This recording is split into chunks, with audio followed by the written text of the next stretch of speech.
আজকে আমি যে বিষয়টা নিয়ে কথা বলতে এসেছি সেটা আজকের দিনের সবচেয়ে চর্চিত বিষয়, হকার উচ্ছেদ।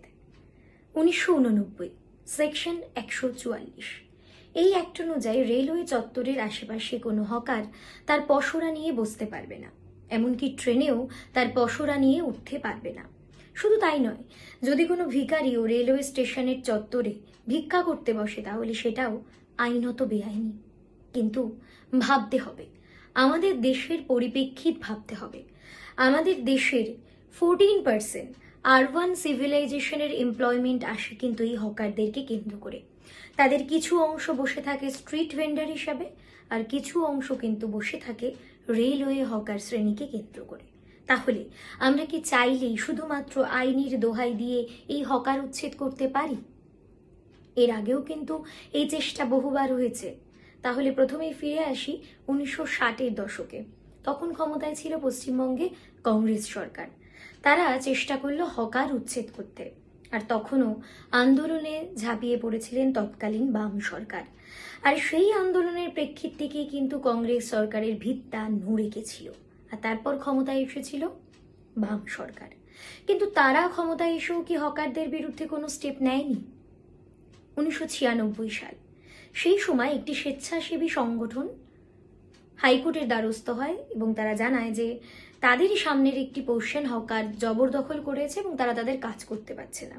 সেই পরিপ্রেক্ষিতে সুপ্রিম কোর্ট জানায় যে অন্যের জায়গাকে দখল করে ব্যবসা করা যাবে না এবং মানুষের চলাচল, ফুটপাতের চলাচল বা মানুষের যানবাহনের সম্ভাবনা, যানবাহন চলাচলের যে গতি, সেটাকে নিয়ন্ত্রণ করতে হলে হকার নিয়ন্ত্রণ করতে হবে। সেই ধারণার বশবর্তী হয়ে 1996 সালে চলে অপারেশন সানশাইন।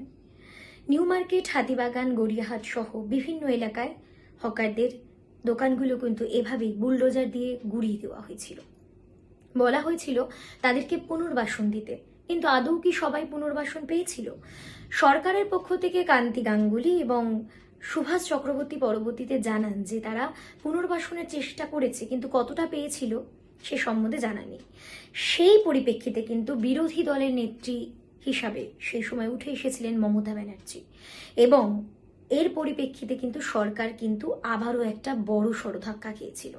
পরবর্তী পুরসভা নির্বাচন 2000 সালে কলকাতা পৌরসভা কিন্তু দখল করেছিল তৃণমূল সরকার। আর আজকের দিনে দাঁড়িয়ে যখন বিজেপি গভর্নমেন্ট ওয়েস্ট বেঙ্গলে ক্ষমতায় আসার পরে, যতই আমরা বলি না কেন এই কাজটা রেল করছে, কিন্তু আমরা প্রত্যেকেই এই কথাটা ভীষণভাবে বুঝতে পারছি যে রেলের যে সরকার রয়েছে এবং আমাদের রাজ্যে এখন যে সরকার রয়েছে, এই সরকার হচ্ছে বিজেপি গভর্নমেন্ট। তাদের দুজনের মদতেই কিন্তু এই হকার উচ্ছেদ চলছে। যেখানে মানুষের জীবন জীবিকার প্রয়োজন, যেখানে মানুষের জীবন জীবিকা পুরোটার উপর ডিপেন্ড করছে, শুধু বলবো কেন কয়েকটা মানুষের জীবন জীবিকা। আজকে আমরা যারা নিত্যযাত্রী, যাদের ট্রেনে বাসে জলের প্রয়োজন হয়, টুকটাক খাবার দাবারের প্রয়োজন হয়, তারা কি হকারদের উপর ডিপেন্ড করি না? তাহলে এই সমস্ত সুযোগ সুবিধা বজায় রাখার জন্য কি আমাদের সেই এয়ারপোর্টের মতো একটা জলের গ্লাস কিনতে গেলেও 100, 150, 200 বা 500 টাকা খরচ করতে হবে? আমরা তো পারবো না। কলকাতার লাইফস্টাইল কিন্তু অন্যান্য রাজ্যের লাইফস্টাইলের থেকে অনেক বেশি সস্তা, যার মূল কারণ হচ্ছে এই সমস্ত হকার শ্রেণী। আমরা চাইলে আমার বাচ্চার জন্য জামা 30 টাকায় কিনে আনতে পারি। আমরা চাইলে আমাদের একটা সপ্তাহের বাজার মিনিমাম 500 টাকায় কমপ্লিট করতে পারি।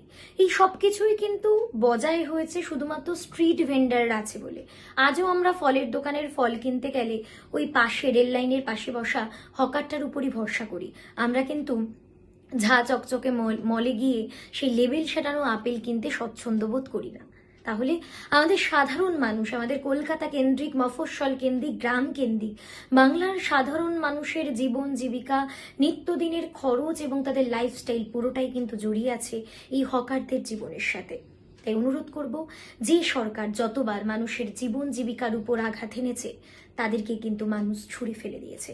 তাই আপনারা ভাবুন, হকার উচ্ছেদ হচ্ছে, রেলওয়ে স্টেশন পরিষ্কার পরিচ্ছন্ন হচ্ছে, জবরদখলের বিরুদ্ধে লড়াই চলছে, সেটা চলুক, কিন্তু তার পাশাপাশি তাদের জীবন জীবিকার প্রশ্নও কিন্তু জড়িয়ে আছে। কিভাবে, কোন পদ্ধতিতে, দরকার হলে লাইসেন্স করুন, তাদের থেকে ট্যাক্স নিন, কিন্তু তাদের জীবিকাকে সুরক্ষিত করার দায় কিন্তু সরকারের। তাই আরেকটু সহমর্মিতার সাহায্যে ভাবার অনুরোধ করছি। এরপর আরও একটি কথা না বলে নয়, 2014 সালে স্ট্রিট ভেন্ডার অ্যাক্ট আসে। সেখানে কিন্তু হকারদের জীবন জীবিকার উপর গুরুত্ব দিয়েছিল। সরকার বলেছিল যখন তখন হকারকে উচ্ছেদ করা যাবে না, তাদের পুনর্বাসন, তাদের সঙ্গে আলাপ আলোচনা সবটুকুই করতে হবে। হতে পারে সেটা স্ট্রিট ভেন্ডার কেন্দ্রিক, কিন্তু রেলওয়ে জীবন হকারদের ক্ষেত্রেও কিন্তু সেই একই কথা প্রযোজ্য।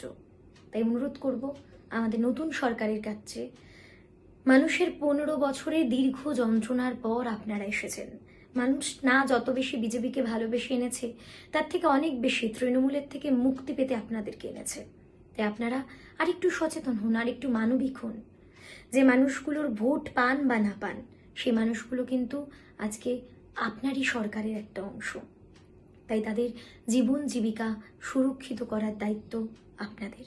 অনুরোধ করলাম আরও একটু মানবিক হন। সবে এসেছেন 1 মাস, আপনাদের কাছে আমাদের প্রচুর এক্সপেকটেশন। সেই এক্সপেকটেশনের দাবি নিয়েই বলছি, আগামী দিনে বাংলায় টিকে থাকতে গেলে মানুষের জীবন জীবিকাকে সুরক্ষিত রাখতে হবে।